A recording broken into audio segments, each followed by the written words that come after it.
আমাদের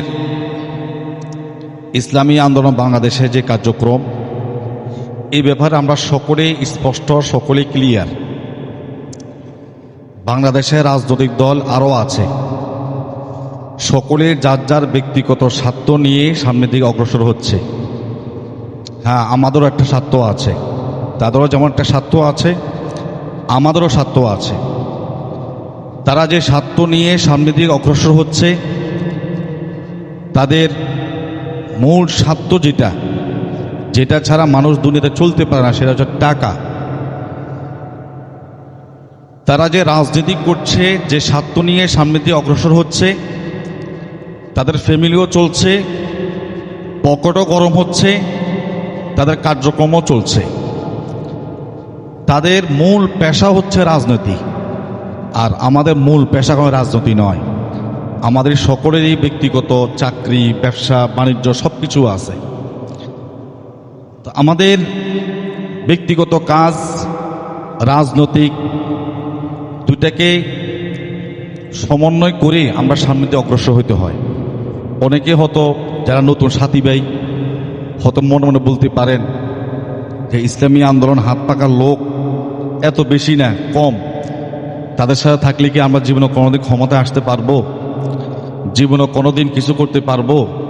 এরকম চিন্তা ভাবনা অনেকেরই। ভাই দেখেন, আমাদের পেশা করা রাজনীতি নয়, আমাদের পেশা, আমাদের সকলেই রাজনীতি, ব্যক্তিগত ব্যবসা বাণিজ্য, চাকরি বাকরি আছে, সেটা শেষ করে আমরা রাজনীতি করি। যেমন আমরা সারাদিন প্রত্যেকে সারাদিন কাজ করি, 5 ওয়াক্ত নামাজের টাইমে শুধু নামাজটা পড়ি, নামাজ শেষ আমরা মসজিদে 10 মিনিট থাকি না।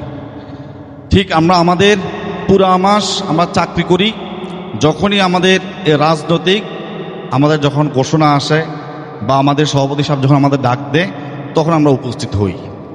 তা আমাদের এই রাজনীতিটা কেন?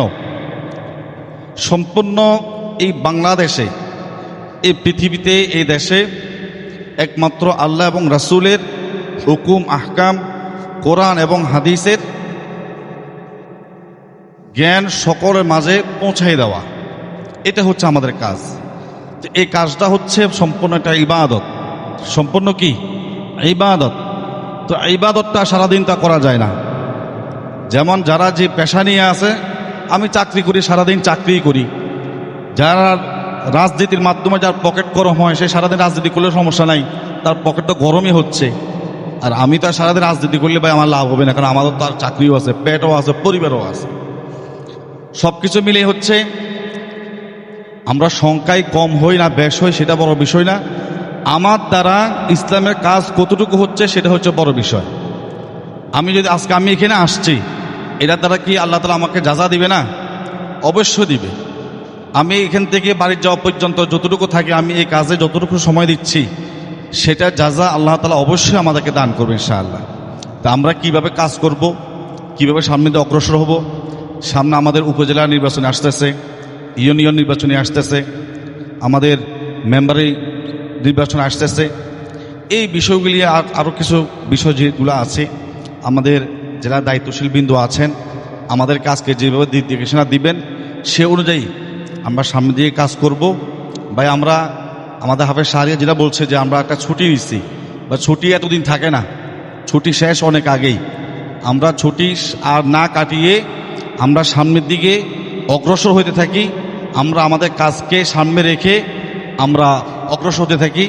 আমরা আর বিলম্ব না করে বুকে সাহস নিয়ে, হিম্মত নিয়ে আমরা আমাদের কাজ করি। আমার ইউনিয়নে কতজন আছে, আমার ওয়ার্ডে কতজন আছে, একজন থাকলে একজন নিয়ে আপনি সামনে দিয়ে অগ্রসর হন। আওয়ামী লীগের 20 জন আছে থাকুক, বিএনপির 50 জন আছে থাকুক, জামাতের 10 জন আছে থাকুক, আমার সাথে একজন আছে, আমি একজন নিয়ে সামনে দিয়ে অগ্রসর হই। তাদের নিয়ত আর আমার নিয়ত কোনো এক না, তাদের কাজ আমার কাজ কোনো এক না। এই জন্য আমি যদি একজন নিয়ে সামনে দিয়ে অগ্রসর হই, আশা করি ইনশাআল্লাহ তারা 100 জন নিয়ে যে কাজ করবে, আমি একজন নিয়ে ডবল কাজ করতে পারবো ইনশাআল্লাহ। আল্লাহ তাআলা আমাদের সকলকে ঈমানের সহিত, হিকমতের সহিত এবং আল্লাহ এবং রাসূলকে খুশি করার জন্য যেভাবে কাজ করার দরকার সহিহ নিয়তে, সেইভাবে কাজ করার তৌফিক দান করুক। আল্লাহুম্মা আমিন। ওয়া আখিরু দাওয়ানা আলহামদুলিল্লাহি রাব্বিল আলামিন।